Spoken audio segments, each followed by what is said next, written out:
In this video, I will show you how to delete YouTube search history. So let's get started.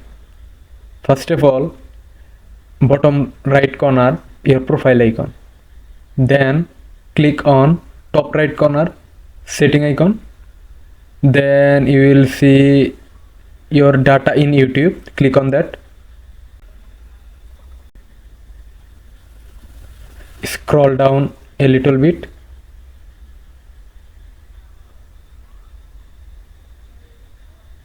Here is YouTube search history.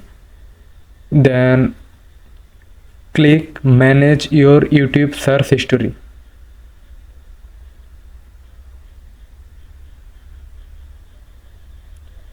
Here you see the delete option.